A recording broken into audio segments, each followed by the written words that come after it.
अस्सलामुअलैकुम। आज हम अपने नया chapter number 3 S block elements से शुरू करते हैं। हमारे पास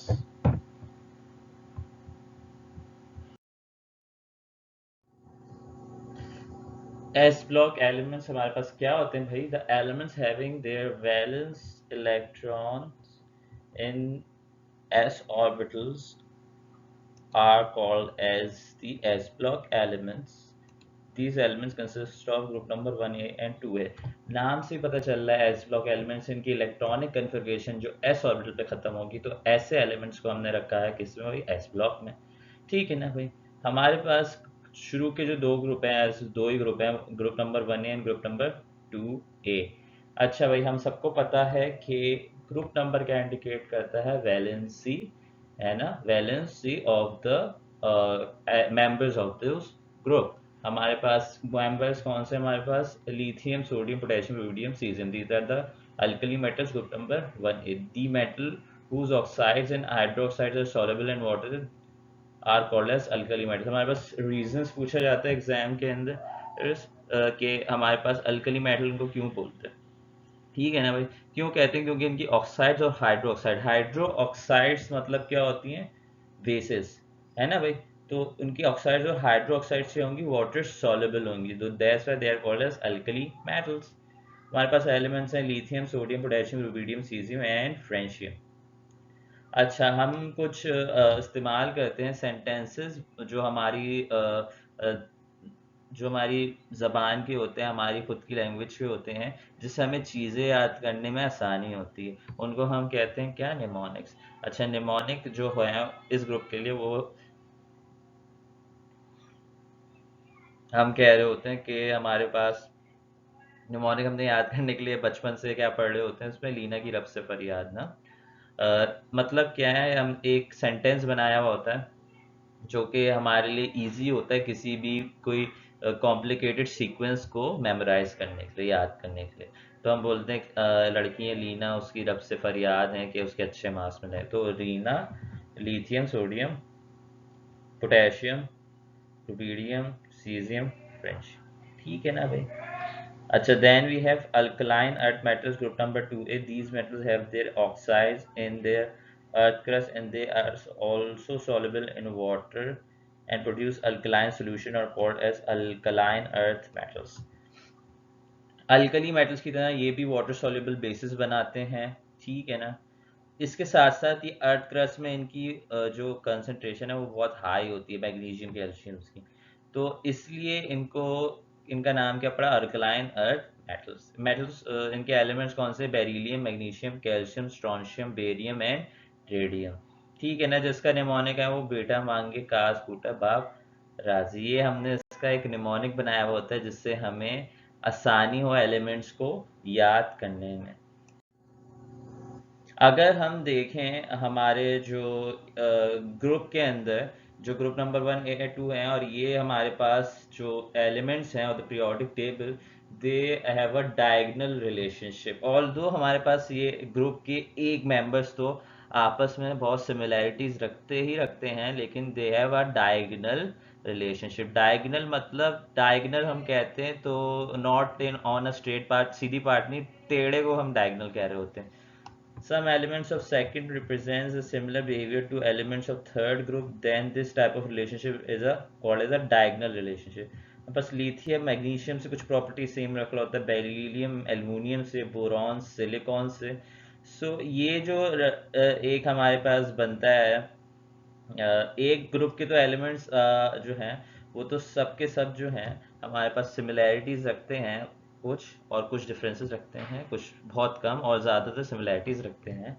लेकिन हमारे पास जो एक ग्रुप का दूसरे ग्रुप का एलिमेंट जो है एक डायगोनल में जो है वो कुछ क्या करते हैं, कुछ प्रॉपर्टी सिमिलर रखते हैं। जिस तरह से हमारे पास लिथियम और magnesium similar in electropositivity and ionization. ये हम आगे बढ़ते हैं, ये क्या होते हैं।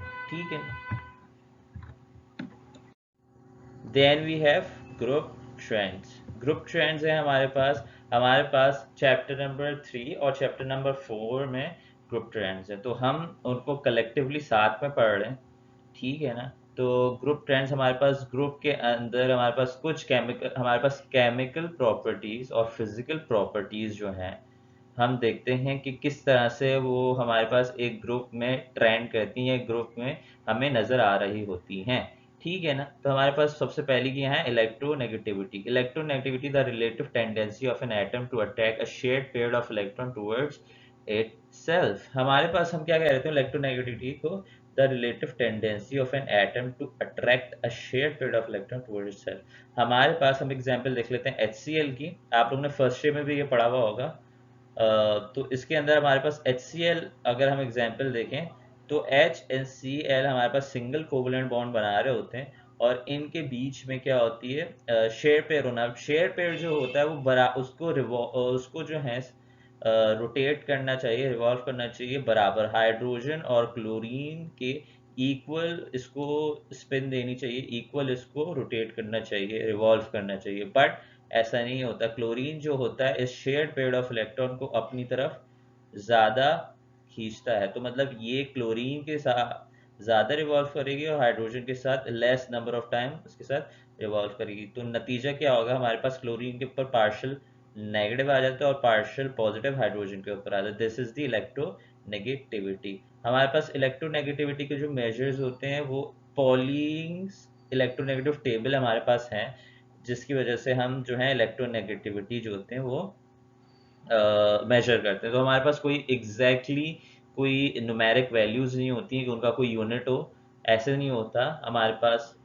ये हमने ये एक क्वालिटेटिव मैकेनिज्म से हमने क्या किया हुआ है, इन नंबर्स को एस्टिमेट किया हुआ है। ठीक है ना। अगर हम देखें the S block elements are metals electropositive. जितने भी मेटल्स होते हैं वो क्या होते हैं, सारे के सारे इलेक्ट्रो पॉजिटिव होते हैं। ठीक है। They love to give electron. जब वो they love to give electron, they are electropositive, so they have very low electronegativity. तो हमारे पास जितने सारे एस ब्लॉक एलिमेंट्स मेटल्स ही हैं, नाम में उनके मेटल्स आ रहा है। तो मेटल्स होने का केमिस्ट्री में हमने पढ़ा था पिछले चैप्टर में कि डेफिनेशन क्या होती है, जो इलेक्ट्रो पॉजिटिव हो they love to give out electron they love to give out electron। so हमारे पास जब they love to give out electron वो छीनेंगे कैसे दूसरे एलिमेंट से, तो इनकी हमेशा लो इलेक्ट्रोनेगेटिव वैल्यू होती है। हमारे पास पी ब्लॉक जो होते हैं वो इलेक्ट्रोनेगेटिव मोस्टली इनकी इलेक्ट्रोनेगेटिव वैल्यू हाई होती है। क्यों? क्योंकि ये नॉन मेटल्स होते हैं इलेक्ट्रोनेगेटिव। सबसे हाईएस्ट जो हमारे पास एक स्टैंडर्ड है electronegative, that is the fluorine. अगर हम ग्रुप ट्रेंड देखें एक ग्रुप के अंदर किस तरह से हमारे पास इलेक्ट्रोनेगेटिविटी हम देख रहे होते हैं। सो जो इलेक्ट्रो नेगेटिविटी है, ठीक है ना, अलोंग द पीरियड ये बढ़ती है, it increases. Electronegativity along the period बढ़ती है, इट इंक्रीजेस। एंड क्यों बढ़ती है? Due to increase in nuclear charge. हमारे पास जिस तरह से हम आगे जा रहे होते हैं पीरियड एक पीरियड में हम आगे जा रहे होते हैं, इस तरह से हमारे पास क्या हो रहा होता है, जैसे जैसे हम आगे जा रहे होते हैं हमारे पास न्यूक्लियर चार्ज बढ़ता है। नंबर ऑफ शेल उतने ही रहते हैं। अगर फर्स्ट पीरियड है तो एक शेल है, सेकंड पीरियड है तो दो शेल है, थर्ड पीरियड है तो तीन शेल है ना भाई। लेकिन हमारे पास जो इसके अंदर न्यूक्लियर चार्ज है वो बढ़ता है। न्यूक्लियर चार्ज किसी वजह से होता है, नंबर ऑफ प्रोटॉन की वजह से। नंबर ऑफ प्रोटॉन की वजह से हो रहा होता है। प्रोटॉन्स क्या होते हैं? Positive in charge. जो वो पॉजिटिव इंचार्ज होते हैं तो they have more power to to attract, खींचने की तादाद उनकी पावर ज्यादा होगी टू फॉर इलेक्ट्रॉन, ठीक है ना, देन द कॉरिस्पॉन्डिंग एटम। क्या मतलब है? अगर मेरे पास HCl को ही देख लेते हैं हम। HCl के अंदर क्लोरीन की जो है वो न्यूक्लियर चार्ज ज्यादा है, सही है, उसके पास प्रोटॉन ज्यादा हैं, सही है, शेल से कॉरिस्पॉन्डिंग। तो हमारे पास क्या होगा, इसके पास मोर पावर होगी to attract the share pair of electron. जो कोवलेंट बॉन्डिंग में इलेक्ट्रॉन शेयर हो रहा है ज्यादा, तो अलोंग द पीरियड ये पावर बढ़ती रहती है इलेक्ट्रोनेगेटिविटी। ठीक है ना। अच्छा, इसके अलावा हमारे पास अलोंग द ग्रुप, एक ग्रुप में अगर हम टॉप टू बॉटम जाते हैं तो हमारे पास जो होती है वैल्यू जो होती है इलेक्ट्रोनेगेटिविटी की, वो क्या होती है? वो डिक्रीज होती है, it decreases along the period, increases due to nuclear charge. ठीक है, डाउन द ग्रुप हमारे पास ये क्या होती है, डिक्रीज होती है, क्योंकि नंबर ऑफ शेल बढ़ते जाते हैं। क्या मतलब है, हमारे पास अगर नंबर ऑफ शेल बढ़ते जाएंगे, एटॉमिक साइज बड़ा होता जा रहा है, तो हमारे पास जो आखिरी इलेक्ट्रॉन को खींचने की ताकत होगी न्यूक्लियस के अंदर, प्रोटॉन्स के अंदर, वो क्या हो जाएगी, कम हो जाएगी, क्योंकि डिस्टेंस बढ़ गया है ना। डिस्टेंस क्यों बढ़ रहा है, क्योंकि नंबर ऑफ शेल ऐड होते जा रहे हैं, तो खींचने की तादाद जो उसकी होगी वो इलेक्ट्रोनेगेटिविटी कम हो जाएगी, जिसकी वजह से हमारे पास क्या होता है कि जो दूसरा एलिमेंट होगा वो उसको आराम से छीन सकेगा, जिसकी हाई इलेक्ट्रोनेगेटिव वैल्यू होगी। आई होप आप लोगों को समझ में आ रहा होगा। हम आगे दूसरा टेबल लिखते हैं, हमें नजर आएगा। अगर हम ये टेबल देखें पॉलिन्स का, तो उसके अंदर मैंने यही कहा था, अलोंग द पीरियड हमारे पास इलेक्ट्रोनेगेटिविटी बढ़ रही है, सही है ना। तो ये हमारे पास पॉलिन्स का इलेक्ट्रोनेगेटिव स्केल है, जिसमें सबसे हाईएस्ट किसी है, फ्लोरीन की। अगर आप पहले ही देख लें, लिथियम की 1 है, बेरिलियम की 1.5 है, तो दो ग्रुप्स में भी जो देख रहे हैं आप कितना डिफरेंस आता है, हाफ का डिफरेंस आ रहा है। तो इलेक्ट्रोनेगेटिविटी बढ़ रही है, क्यों, क्योंकि न्यूक्लियर चार्ज बढ़ रहा है। और अगर आप नीचे जाएं तो देखेंगे कि इलेक्ट्रोनेगेटिविटी डिक्रीजिंग डिक्रीजिंग, यहाँ पे भी डिक्रीज हो रही है, इवन हेलोजेंस में भी डिक्रीज हो रही है। क्यों डिक्रीज हो रही है, क्योंकि इनका साइज, एटॉमिक साइज बड़ा हो रहा है, एटॉमिक साइज बड़ा हो रहा है, हमारे पास तो जो पावर होती है of the nucleus to attract the last electron, वो कम होती रहती है, जिसकी वजह से उसको छीनना आसान हो जाता है। Ionization potential, ionization energy, ionization enthalpy, हमारे पास क्या होती है, हम क्या कह रहे थे, आयनाइजेशन एनर्जी और आयनाइजेशन एनर्जी सिर्फ स्पेलिंग का फर्क है। Is the minimum amount of energy required to remove the most loosely bound electron of an isolated neutral gas atom. ठीक है ना। अब हमारे पास में क्या कह रहे हैं, हमारे पास जो एक एटम जब वो एक गैशियस स्टेट के अंदर है, तो जो उसका मोस्ट लूजली बाउंड इलेक्ट्रॉन है will be the valence electron. तो जो वैलेंस इलेक्ट्रॉन को निकालने के लिए हमें एनर्जी चाहिए, जो हमें एनर्जी चाहिए जो हमें एनर्जी चाहिए, that will be the ionization potential या आयनाइजेशन एनर्जी। सही है ना। इस एनर्जी को हम कह रहे होते हैं आयनाइजेशन एनर्जी। आप एक एटम के आखिरी शेल में से, जो कि गैसियस स्टेट में होगा, उसको निकालने के लिए जो एनर्जी चाहिए वो क्या है हमारे पास, आयनाइजेशन एनर्जी। सही है। अच्छा, अगर हम इसका ग्रुप ट्रेंड देखें कि हमारे पास एक ग्रुप में किस तरह से हमें एक ग्रुप ट्रेंड देखें, या इसका पीरियोडिक टेबल में ट्रेंड देखें, हमारे पास आईपी वैल्यू क्या किस तरह से हमारे पास एग्जिस्ट कर रही होती है। बस बच्चों, अमूमन जो बच्चे होते हैं वो ग्रुप ट्रेंड्स याद करने से डरते हैं, और वो याद भी नहीं करते, छेड़ते भी नहीं है इसको, पढ़ते भी नहीं है, समझते भी नहीं है। क्यों? क्योंकि उसके अंदर चीज़ें जो ट्रेंड की होती हैं वो बहुत रिपीटेटिव हो रही होती हैं, वो समझ में नहीं आ रही होती।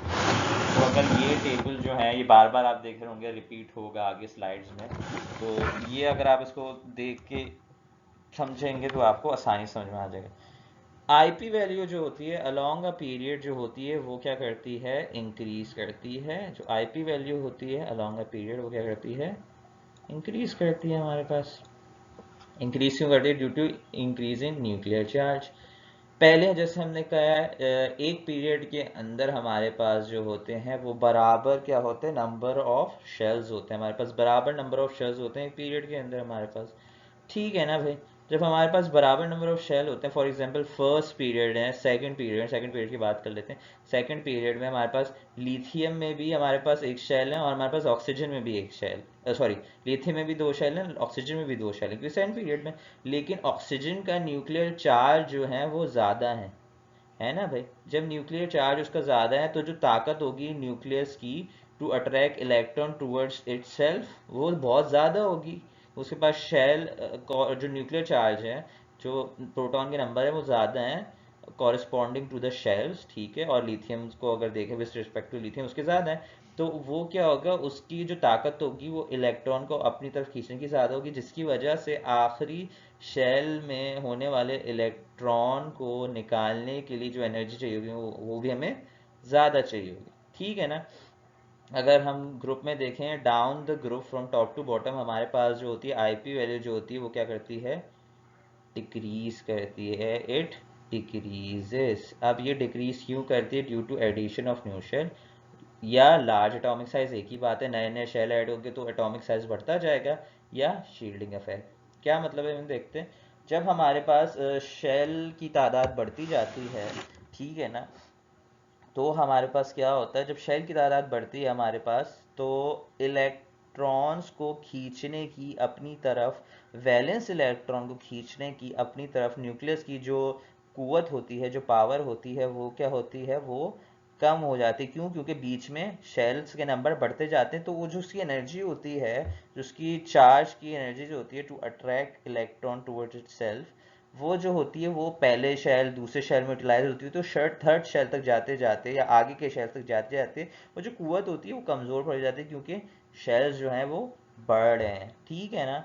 जब शेल्स बढ़ रहे हैं हमारे पास और वो कुवत कमज़ोर हो रही है, तो होगा क्या हमारे पास, आईपी वैल्यू जो होगी आखिरी शेल के इलेक्ट्रॉन में को निकालने के लिए वो कम होगी। जो एनर्जी हमें दरकार होगी आखिरी शेल के वैलेंस इलेक्ट्रॉन को निकालने में कम होगी, क्योंकि जो कुव्वत है न्यूक्लियस की उसको अपनी तरफ खींचने की वो क्या है, कम है, ठीक है ना। तो जिस वजह से हमारे पास जो वैल्यू होगी आयनाइजेशन पोटेंशियल की वो कम होगी। अच्छा, शील्डिंग इफेक्ट भी लिखा है। शील्डिंग इफेक्ट भी यही होता है कि हमारे पास जो आखिरी इलेक्ट्रॉन, आखिरी शेल के इलेक्ट्रॉन को की जो अट्रैक्शन होती है वो शील्ड हो रही होती है किसकी वजह से, जो बीच में दूसरे नंबर ऑफ शेल्स हैं, जो बीच में शेल्स हैं, आखिरी शेल और न्यूक्लियस के बीच में जो और शेल हैं, उनकी वजह से उनकी शील्ड की, एक तरह से वो शील्ड की तरह बिहेव कर रहे होते हैं आखिरी शेल तक वो चार्ज जाने के लिए, ताकि वो अट्रैक्ट हो। That is the shielding effect. जैसे जैसे शील्डिंग इफेक्ट बढ़ता है, वैसी वैसी हमारे पास क्या होता है कि जो है ताकत जो होती है न्यूक्लियस को आखिरी इलेक्ट्रॉन को अपनी तरफ अट्रैक्ट करने की वो कम हो जाती है, जिसकी वजह से हमें आखिरी इलेक्ट्रॉन निकालने में आसानी होती है, ठीक है। अच्छा, इसके साथ साथ हमारे पास एक और पॉइंट देखें। In case of group 1A the second IP value is much greater because the second shell is in a shell with complete octave. अगर हम पेज नंबर 23 पे, अगर आप लोग बुक में इस टेबल को ऐड नहीं कर पाया, हमारे पास टेबल है आईपी वैल्यूज़ का बुक में हमारी सेकेंड ईयर केमिस्ट्री की। तो अगर हम देखें तो हमारे पास जो है ग्रुप नंबर 1A और ग्रुप नंबर 2A के क्या लिखे हुए हैं, आईपी वैल्यूज़ लिखे हुए हैं। तो फर्स्ट आयनाइजेशन वैल्यू लिखी है और सेकेंड आयनाइजेशन वैल्यू लिखी है।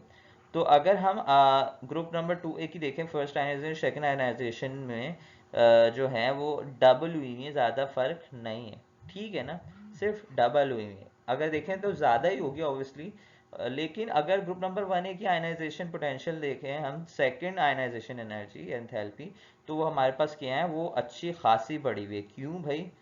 अगर हम इसका रीज़न देखें, या इसका रीज़न आता भी है एग्ज़ाम के अंदर, तो अगर हम इसका रीज़न देना चाहें तो वो ये होगा कि देखो, अगर हमारे पास lithium sodium potassium, group number 1A के आखिरी शेल में एक इलेक्ट्रॉन है, तो पहले इलेक्ट्रॉन तो हमने फर्स्ट आईपी वैल्यू से निकाल लिया, सही है ना।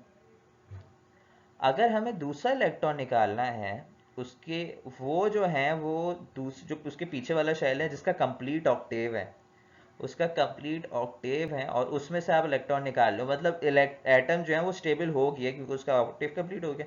उसको आप अनस्टेबल कर रहे हो इलेक्ट्रॉन निकालने, तो उस इतने आराम से वो अपनी स्टेबिलिटी खोने नहीं देगा, तो वो हिंड्रेंस पैदा करेगा अपना एक और शेल, एक और इलेक्ट्रॉन लूज करने के लिए। वो एक इलेक्ट्रॉन लूज करने के लिए हिंड्रेंस ज़्यादा पैदा करेगा, रेजिस्ट करेगा, तो उसके लिए हमें एनर्जी भी ज़्यादा चाहिए होगी। तो बहुत ज़्यादा एनर्जी चाहिए होती है। अगर आप देख रहे हो तो लिथियम की है 525 किलो जूल्स पर मोल, ठीक है ना। और इसकी सेकंड आईपी जो है वो देखें कितनी सारी है, 7304, 7304। इसकी इतनी ज़्यादा, इसके अंदर हम देख रहे हैं कि इतनी ज़्यादा बढ़ के, ऐसी अगर हम नीचे जाएंगे तो देख रहे हैं कि बहुत ज़्यादा वैल्यूज़ बढ़ी हैं। ये बहुत ज़्यादा वैल्यूज़ क्यों बढ़ी हुई हैं हमारे पास? ये इसलिए बढ़ी हुई हैं हमारे पास क्योंकि जो दूसरा इलेक्ट्रॉन होगा वो उस पीछे वाले शेल में होगा जिसका कंप्लीट ऑक्टेव होगा, तो उसको निकालना और मुश्किल होगा। अगर हम अल्कलाइन अर्थ मेटल्स नंबर 2 के देखें तो आईपी वैल्यू सेकंड होगी, वो भी इतनी ज़्यादा नहीं है। क्यों ज़्यादा नहीं है वो? क्योंकि हमारे पास जो है उनके जो आखिरी शेल में 2 इलेक्ट्रॉन होते हैं, ठीक है ना। एक इलेक्ट्रॉन लूज कर दिया, उसके पास अभी भी एक और इलेक्ट्रॉन है लूज करने के लिए। जब वो लूज कर देगा तो उसका पीछे वाला जो शेल होगा वो आखिरी शेल बन जाएगा, जिससे उसका ऑक्टेव कंप्लीट हो जाएगा, वो स्टेबल हो जाएगा, ठीक है ना। तो सही है, तो इसलिए उसको अपना सेकंड इलेक्ट्रॉन लूज करने में इतनी हिंड्रेंस नहीं होगी, ठीक है। आई होप आपको ये रीजन समझ में आ गया होगा।